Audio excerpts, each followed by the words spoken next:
ଆଜି ସକାଳୁ ଘର ପୂଜା ସାରି ଚଉରା ପୂଜା ବି ସାରି ଦେଇଥିଲି।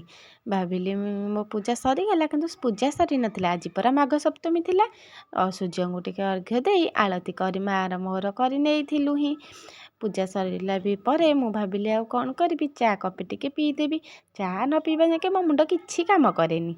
ଚା ଟିକେ ପିଇଥିଲି, ବସି ବସି ବୋର୍ ଲାଗୁଥିଲା ବୋଲି ଟିଭି ଟିକେ ଦେଖିଦେଇଥିଲି।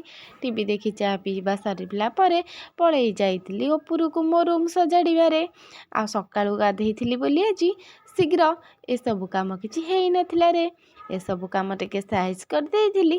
ତାପରେ ଆଜି ତ ରୋଷେଇ ବନ୍ଦ ଥିଲା, ସେଥିପାଇଁ ଏଇସବୁ କାମ ହିଁ ମୋତେ ଦେଖାଯାଉଥିଲା।